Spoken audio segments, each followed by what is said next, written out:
بادشاہ تھا، وہ سمندری سفر میں روانہ ہوا تو ایک غلام اس کے ساتھ بیٹھا، تو جب وہ کشتی ڈولتی تھی، ہچکولے کھاتی تھی تو وہ چیخے مارتا تھا، تو کشتی والوں کا سکون برباد ہو گیا۔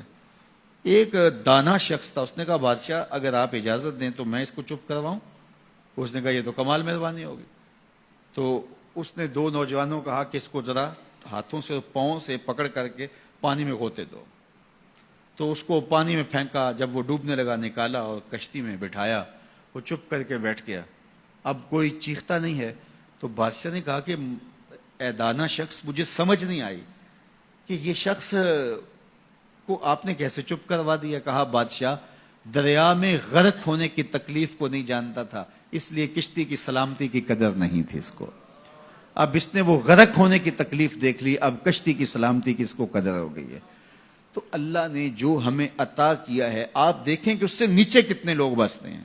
جب آپ نیچے فرشت دیکھیں گے جو بیچارے نانے شبینہ کو ترستے ہیں، اگر مجھے تھوڑی سی تکلیف ہے اور میں جو ہے وہ اس تکلیف میں ناشکری کرنے بیٹھ جاتا ہوں، تو میاں وہ لوگ بھی ہیں جو بیچارے اپنی مرضی سے اپنا ہاتھ بھی نہیں اٹھا سکتے ہیں، جن کی عیدیں بھی جو ہیں وہ ہاسپٹل کے اندر گزرتی ہیں، وہ کئی سالوں کے اندر وہاں اذیت میں مبتلا ہیں۔ جب آپ دیکھیں گے تو کہیں گے مالک میں جس حال میں ہوں اس پہ تیرا شکر ہے۔ شیخ سعدی فرماتے ہیں میں دمشق کی جامع مسجد میں نماز جمعہ کے بعد نکل رہا تھا تو میرے کسی نے جوتے اٹھا لیے، تو یہ شروع سے ہوتا آیا ہے۔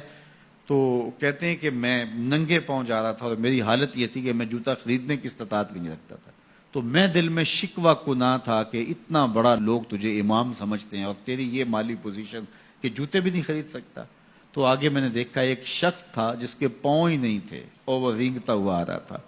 میں فوراً سجدہ ریز ہو گیا، مالک شکر ہے تو نے پاؤں تو عطا کیے، جوتے آج نہیں تو کل نصیب ہو جائیں گے۔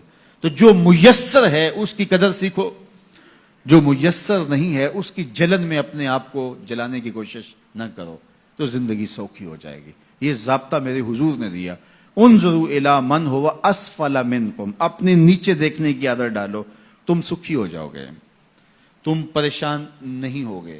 لیکن اگر شوق ہو تمہیں اوپر دیکھنے کا تو فرمایا پھر دین میں جو اپنے سے اوپر ہیں ان کو دیکھو، کہ میں تو یار صرف 5 پڑھتا ہوں، یہ تہجد بھی پڑھتا ہے، میں تو صرف رمضان کے فرض روزے رکھتا ہوں اور یہ ہر ماہ نفلی بھی رکھتا ہے، میں تو صرف زکوٰۃ دیتا ہوں، یہ صدقات و خیرات بھی کثرت سے کرتا ہے، یہ لوگوں کے کام بھی آتا ہے، دکھیوں کی مدد بھی کرتا ہے۔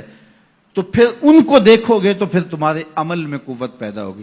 اوپر دیکھنے کا شوق آ جائے تو دین میں جو اوپر ہے ان کو دیکھو، ورنہ نیچے دیکھو، نیچے دیکھو گے زندگی سوکھی رہے گی۔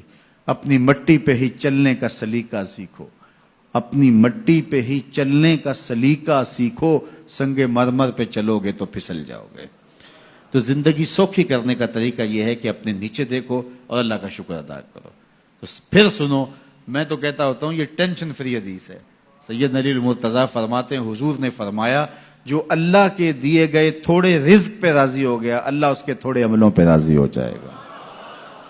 زندگی سوکھی کر دیتی ہے یہ حدیث پاک۔ تو جو اللہ نے دیا مالک تیرا شکر ہے، یہ تھوڑا کرم ہے کہ تو نے ہمیں انسان بنایا ہے، ہمیں فہم و ادراک کی دولتیں دی ہیں، ہمیں شعور اور خرد عطا کیے ہیں۔ کتنی مخلوقات ہیں جو سارا دن شدت کی گرمی میں بوجھ اٹھاتی ہیں اور چارہ جا کے جو ہے وہ باہر سے لے رہی ہوتی ہیں، وہ بھی تو تیری مخلوقات ہیں۔ تو نے ہمیں انسان بنایا، انسانوں کے گھر میں پیدا کیا، اور میں اور آپ تو اس کا شکر ادا نہیں کر سکتے کہ ہمیں اللہ نے محمد عربی کا غلام بنایا ہے، حضور کا امتی بنایا ہے۔ میری خوش قسمتی میں تیرا امتی، یہ میرا مقدر ہے، یہ آپ کا مقدر ہے۔ جس کے لیے نبی آرزویں کرتے رہے، تمنائیں کرتے رہے، لوگ راہیں تکتے رہے، منتظر رہے، صدیوں انتظار کرتے رہے، لیکن ہم نے کوئی انتظار نہیں کیا۔ آنکھ کھولی، ہمارے والد صاحب مسجد سے مولوی صاحب کو بلا لائے، انہوں نے کان میں آ کے اذان دیتے ہوئے کہا مبارک ہو تو حضور کا غلام بن کے آیا۔ شاہوں سے ملا ہے نہ تونگر سے ملا ہے، اللہ کا عرفان اسی در سے ملا ہے۔ اوروں کو ملا ہے تو مقدر سے ملا ہے، مجھ کو تو مقدر بھی تیرے در سے ملا ہے۔ یہ میری اور آپ کی خوش بختی۔ تو جتنا بھی شکر ادا کریں تھوڑا، تو لوگوں کے کام آئیں، لوگوں کے لیے جو ہے وہ خیر کی چابی بنے اور شر کا تالا بنے۔